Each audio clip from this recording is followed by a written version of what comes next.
नमस्कार आप सभी को। स्वागत है आपका आरकेएम स्टडी सेंटर पे।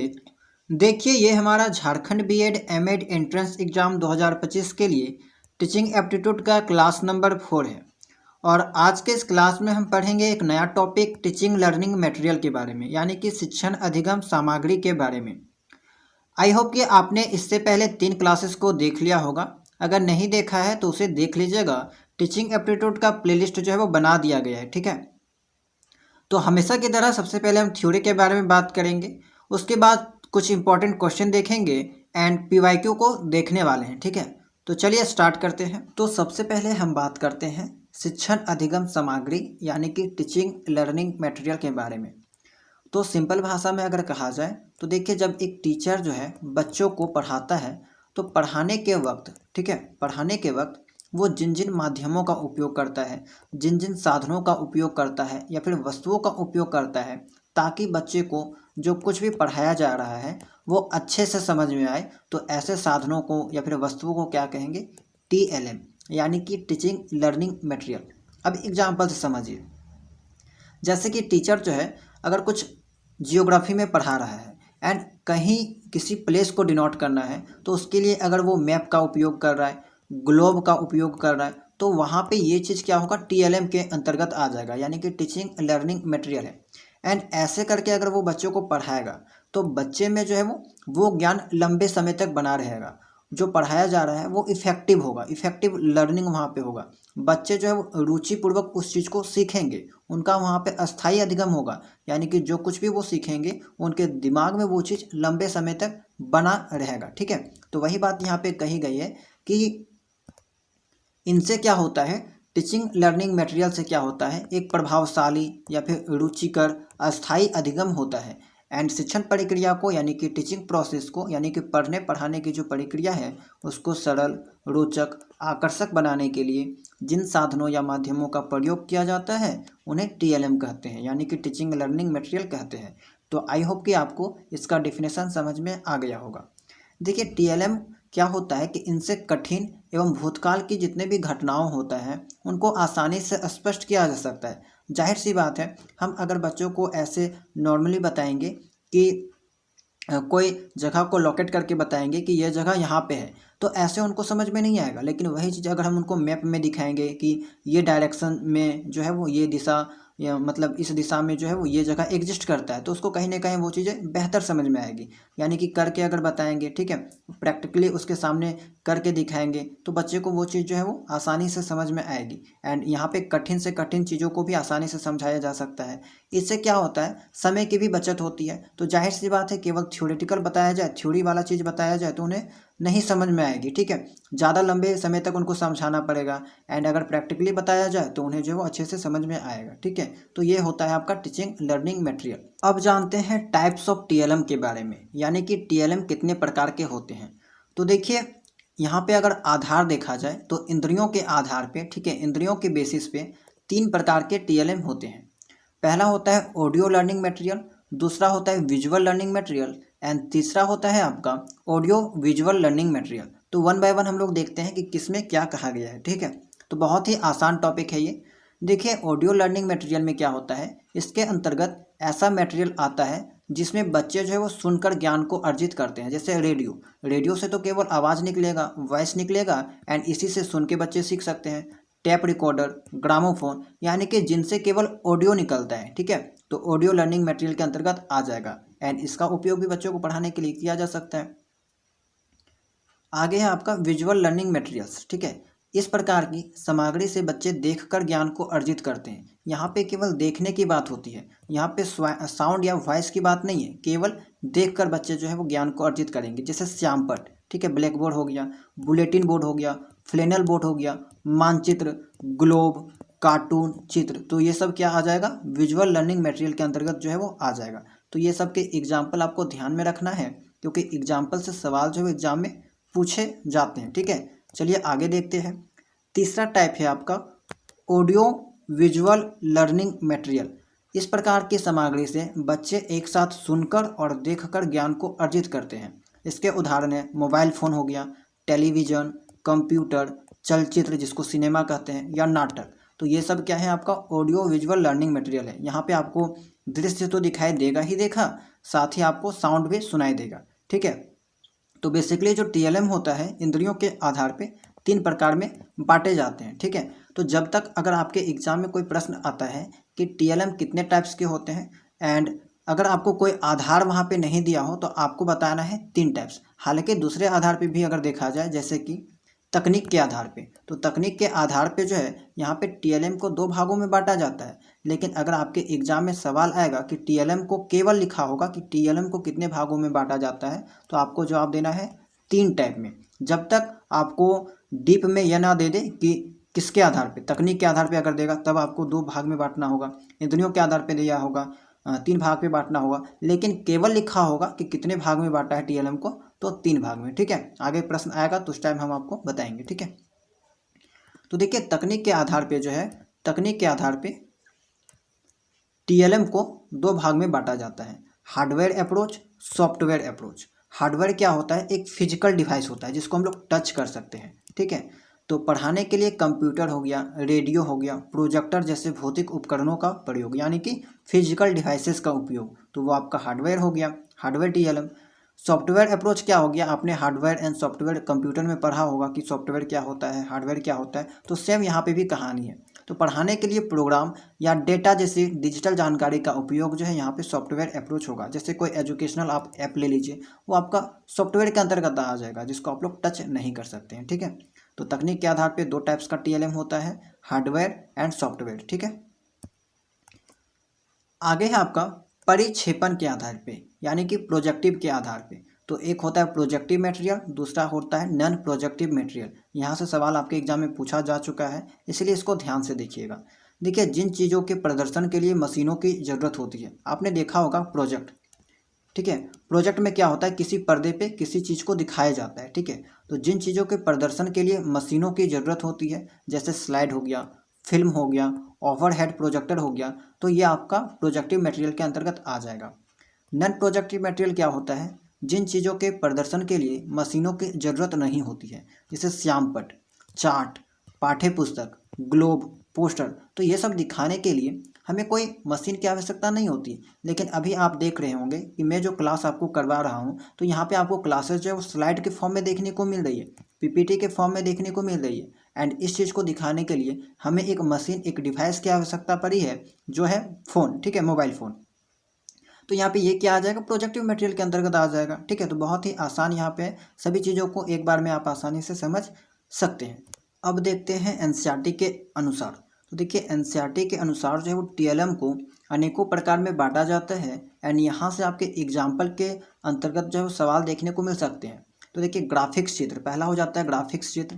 ग्राफिक्स के बारे में आपको मालूम होगा, ठीक है, 3D ग्राफिक्स वगैरह के बारे में। तो कॉमिक्स हो गया, कोई आप कॉमिक्स देख रहे हैं, ठीक है, कोई कार्टून देख रहे हैं, तो यहाँ पे वो ग्राफिक्स के अंतर्गत आ जाएगा। डिस्प्ले सामग्री, यानी कि जिसको दिखाया जा रहा है, मतलब जिस चीज़ से आप देख पा रहे हैं, जैसे ब्लैक बोर्ड, तो वो एक दृश्य वाला सामग्री हो गया। बुलेटिन बोर्ड, फ्लैनल बोर्ड, तो आपका डिस्प्ले सामग्री के अंतर्गत आ जाएगा। त्रिआयामी सामग्री, यानी कि 3D शेप में अगर कोई चीज़ है, जैसे कि मॉडल वगैरह। श्रव्य सामग्री वही हो गया आपका ऑडियो लर्निंग मटेरियल, यानी कि रेडियो हो गया, टेप रिकॉर्डर, लिंगवा फोन। प्रक्षेपी मटेरियल, जिसको हम लोग प्रोजेक्ट कर सकते हैं, ठीक है, जिसको प्रदर्शित करने के लिए किसी डिवाइस की आवश्यकता पड़ती है, तो स्लाइड हो गया, फिल्म स्ट्रिप हो गया। परिक्रिया सामग्री, यानी कि आपका अभिनय हो गया, क्षेत्र भ्रमण हो गया, कहीं पे आप घूमने जा रहे हैं तो वो आपका प्रक्रिया सामग्री के अंतर्गत आ जाएगा। तो एनसीईआरटी के अकॉर्डिंग जो है वो इतने टाइप्स में जो है वो मटेरियल को बांटा गया है। अब एक चीज़ आपको थोड़ा सा ध्यान देना है, अनुभवात्मक सामग्री क्या होता है, ठीक है। अनुभवात्मक सामग्री, तो देखिए किसी भी क्षेत्र की यात्रा करना, शैक्षिक भ्रमण करना, एजुकेशन टूर जिसको कहते हैं, महत्वपूर्ण संस्थानों या फिर उद्योगों का दौरा करना, प्रयोगों का अवलोकन करना, प्रदर्शन और प्राकृतिक घटनाएं अनुभवात्मक सामग्री के कुछ उदाहरण हैं, ठीक है। तो ये भी इंपॉर्टेंट है, आपको ध्यान में देना है, ठीक है। इसलिए मैंने इसको हाईलाइट कर दिया है कि अनुभवात्मक सामग्री के अंतर्गत क्या क्या चीज़ें आती हैं, जहाँ पे आप अनुभव करके चीज़ों को सीखते हैं। यानी कि किसी क्षेत्र का अगर आप भ्रमण कर रहे हैं, कोई चीज़ प्रैक्टिकल कर रहे हैं, तो जहाँ कहीं भी आप अनुभव करके सीखते हैं, वो आपका अनुभवात्मक सामग्री के अंतर्गत आ जाएगा, ठीक है। तो इतना चीज़ें आपको जो है वो यहाँ पे टीएलएम के अंतर्गत पढ़ने को होती है। इसी से आपके एग्जाम में जो है वो सवाल पूछा जाता है। अब हम लोग देखते हैं कुछ इम्पोर्टेंट प्रश्न जिसका चांसेस है कि आपके एग्जाम में पूछा जा सकता है। ठीक है, तो देखिएगा प्रश्नों को अच्छे से। पहला है आपका कि शिक्षण अधिगम सामग्री का मुख्य उद्देश्य क्या है। तो शिक्षण अधिगम सामग्री का मुख्य उद्देश्य क्या होता है? परीक्षा उत्तीर्ण करना? नहीं। शिक्षक का कार्य आसान बनाना, छात्रों को अधिगम में सहायता प्रदान करना, समय बचाना। तो ऑप्शन नंबर सी बिल्कुल सही हो जाएगा कि टीएलएम के मुख्य उद्देश्य जो होता है वो होता है छात्रों को अधिगम में सहायता प्रदान करना। ठीक है, सेकंड सवाल है आपका, प्रभावी शिक्षण अधिगम सामग्री का सबसे महत्वपूर्ण गुण क्या है? आकर्षकता, विषय वस्तु की सटीकता, लागत और आकार। तो विषय वस्तु की सटीकता। ठीक है, प्रभावी शिक्षण अधिगम सामग्री यानी कि इफेक्टिव टीएलएम का सबसे महत्वपूर्ण गुण ये होना चाहिए कि वो जो भी चीज़ पढ़ाया जा रहा है उसको सटीकता के साथ प्रदर्शित करे। विषय वस्तु की सटीकता यहाँ पे राइट आंसर हो जाएगा। थर्ड सवाल है आपका, शिक्षण अधिगम सामग्री का सबसे अच्छा उदाहरण कौन सा है? टीएलएम का सबसे बेस्ट एग्जाम्पल। तो देखिए टीएलएम का सबसे जो बेस्ट एग्जाम्पल होता है वो आपको पाठ्य पुस्तक यानी कि टेक्स्ट बुक होता है। ठीक है, टेक्स्ट बुक आपका जो है वो होता है किताब। तो ये आपका बिल्कुल सही हो जाएगा, यही आपका सबसे बेस्ट एग्जाम्पल है एंड इसी कारण विद्यालय में आपको टेक्स्ट बुक का उपयोग किया जाता है। अब देखिए इसी सवाल के बारे में मैं उस टाइम आपको बात बता जो है रहा था। ठीक है, पहला है कि शिक्षण अधिगम सामग्री कितने प्रकार की होती है। तो नॉर्मली अगर आपसे पूछा जाए कि टीएलएम कितने प्रकार की होती है, कोई भी बेसिस ना दिया हो, कोई भी आधार नहीं दिया है, तो आपको 3 जो है वो टिक करना है। एंड अगर आपको लिख देगा कि तकनीक के आधार पर बताइए, ठीक है, या फिर प्रोजेक्टिव के आधार पर बताइए, इंद्रियों के आधार पर बताइए, तो फिर मैंने आपको जैसा बताया था वैसा आपको यहाँ पे टिक करना होगा। अगला सवाल है आपका, शिक्षण अधिगम सामग्री का उपयोग किसके लिए किया जाता है? केवल शिक्षक के लिए, छात्र के लिए, शिक्षक और छात्र दोनों, अभिभावक। तो शिक्षक और छात्र दोनों के लिए यहाँ पे जो है वो टीएलएम का उपयोग किया जाता है। अगला सवाल है आपका, शिक्षण अधिगम सामग्री का एक उदाहरण कौन सा है जो दृश्य श्रेणी में आता है यानी कि विजुअल श्रेणी में आता है, यानी कि केवल देखकर ज्ञान अर्जित किया जा सकता है? तो पॉडकास्ट। तो पॉडकास्ट तो आपका ऑडियो श्रेणी में आता है, ऑडियो लर्निंग मटेरियल में। चार्ट केवल आपका विजुअल लर्निंग मटेरियल के अंतर्गत आता है। ऑडियो रिकॉर्डिंग एंड संगीत, ये दोनों भी तो आपका ऑडियो लर्निंग मटेरियल में आता है। तो आपका ऑप्शन नंबर बी करेक्ट हो जाएगा। आगे है कौन सा शिक्षण अधिगम सामग्री का एक दृश्य श्रव्य यानी कि ऑडियो विजुअल रूप है? ऑडियो विजुअल यानी कि ऑडियो भी आ रहा है एंड विजुअल भी, यानी कि वीडियो के फॉर्म में भी वो चीज़ जो है वो दृश्य के फॉर्म में दिखाई दे रहा है। तो ब्लैक बोर्ड, तो ब्लैक बोर्ड तो केवल विजुअल है। वीडियो टैप यहाँ पे बिल्कुल सही हो जाएगा, ऑप्शन नंबर बी। रेडियो से केवल आपका ऑडियो होता है एंड समाचार पत्र से केवल विजुअल, तो आपका बी वाला बिल्कुल सही हो जाएगा। आठवां है, छात्रों के समझ को बेहतर बनाने के लिए कौन सी शिक्षण सामग्री उपयुक्त है? केवल मौखिक व्याख्यान? नहीं। चित्र, चार्ट और मॉडल?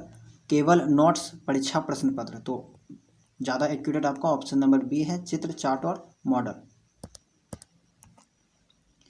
9th है, कौन सी सामग्री छात्रों को व्यावहारिक अनुभव प्रदान करती है? व्यावहारिक अनुभव तो व्याख्यान हो गया, फील्ड ट्रिप हो गया, पुस्तक और समाचार पत्र। तो अभी मैंने आपको बताया था अनुभवात्मक सामग्री। अनुभवात्मक के अंतर्गत आपका फील्ड ट्रिप आता है, कहीं पे आप यात्रा करने जा रहे हैं, ठीक है, कोई क्षेत्र भ्रमण करने जा रहे हैं, तो वो सब आपका इसके अंतर्गत आ जाएगा, अनुभवात्मक के अंतर्गत। ओके, तो ये आप ध्यान में रखिएगा। अगला सवाल है, शिक्षण अधिगम सामग्री का प्रमुख उद्देश्य क्या है? शिक्षकों के कार्य को कम करना? ऐसा बिल्कुल भी नहीं है। पाठ्यक्रम को कम करना, छात्रों को अवधारणाएं समझने में सहायता करना, ये बिल्कुल आपका सही हो जाएगा। छात्रों को व्यस्त रखना, ये ऐसा भी कोई बात नहीं है, ऑप्शन नंबर सी बिल्कुल सही हो जाएगा। 11th है आपका, रेडियो और पॉडकास्ट किस प्रकार के शिक्षण सामग्री का उदाहरण है? तो रेडियो और पॉडकास्ट से केवल साउंड आता है, तो ये आपका ऑडियो लर्निंग मटेरियल के अंतर्गत आ जाएगा, यानी कि श्रव्य, ठीक है, इसके अंतर्गत आ जाएगा। कौन सी सामग्री बच्चों में आत्म अध्ययन को बढ़ावा देती है? ग्राफिक्स, संदर्भ पुस्तकें, प्रश्न बैंक, प्रोजेक्ट कार्य।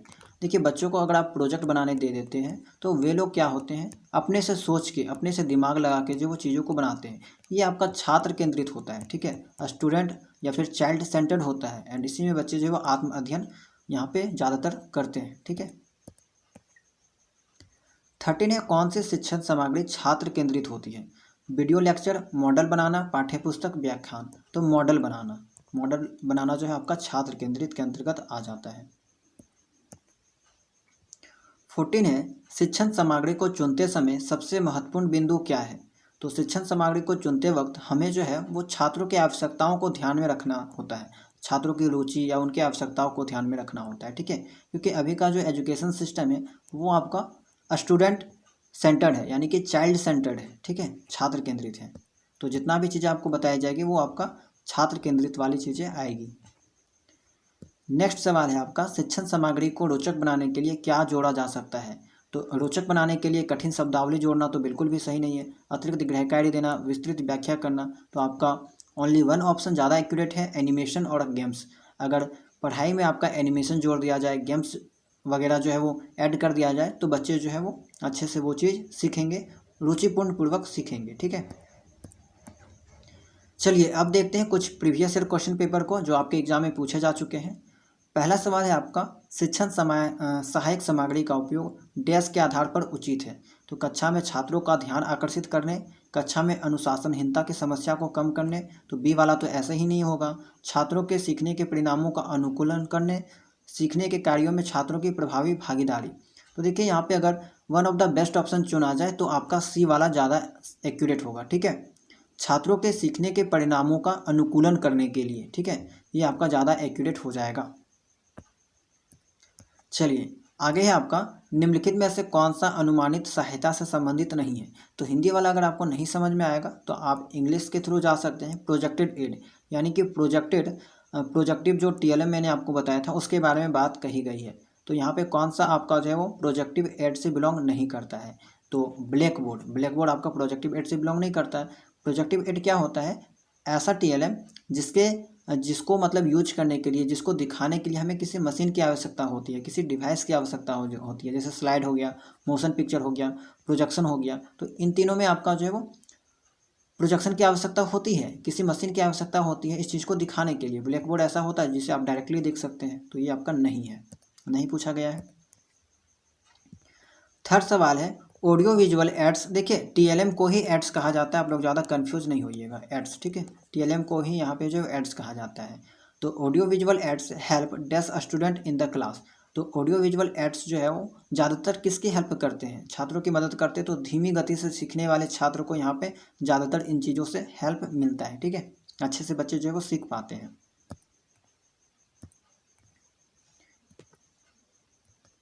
अगला सवाल है आपका, शिक्षण सहायक सामग्री के किस समूह श्रेणी में ब्लैक बोर्ड को शामिल किया जा सकता है? तो मैंने अभी जस्ट आपको बताया था, ब्लैक बोर्ड को विजुअल एड्स में शामिल किया जाता है, ठीक है। इस टाइप के सभी प्रश्नों को मैंने आपको बता दिया है, एंड खास करके जो कॉन्सेप्ट इसका है, थ्योरी जो है, उस चीज़ को मैंने अच्छे से एक्सप्लेन कर दिया है। आई होप कि आपको वो चीज़ जो है वो समझ में आ गया होगा। अगला सवाल है आपका, डैश के लिए ब्लैक बोर्ड का उपयोग नहीं किया जा सकता है? किसी पैराग्राफ में सुधार के लिए। तो किसी पैराग्राफ में सुधार के लिए हम ब्लैक बोर्ड का उपयोग कर सकते हैं। सूचना के आधार पर रिपोर्ट बनाने के लिए, योजनाबद्ध आरेख दिखाने के लिए, तथ्यों के बीच संबंधों का सारांश करने के लिए, ठीक है, यानी कि summary of relationships between facts. तो ये भी काम कर सकते हैं, कोई डायग्राम बनाने के लिए कर सकते हैं। तो यहाँ पे जो बेस्ट ऑप्शन है आपका, सूचना के आधार पर रिपोर्ट बनाने के लिए। रिपोर्ट बनाने के लिए हम लोग ब्लैक बोर्ड का उपयोग नहीं करेंगे, ठीक है। तो ये आपका आज के क्लास का लास्ट सवाल था। प्रत्येक साल आपका 1 से 2 सवाल आपको जो है वो एंट्रेंस एग्जाम में इस टॉपिक से देखने को मिलता है। तो ये एंड बहुत ही आसान टॉपिक है ये वाला। तो आई होप कि आपको सभी चीज़ें अच्छे से समझ में आई होगी। तो अगर क्लास पसंद आई होगी तो वीडियो को लाइक कर दीजिएगा, चैनल में नए होंगे चैनल को सब्सक्राइब कर लीजिएगा, एंड टेलीग्राम चैनल में नहीं ज्वाइन हुए होंगे तो ज्वाइन हो जाइएगा। चलिए मिलते हैं हम लोग नेक्स्ट क्लास में नए टॉपिक के साथ।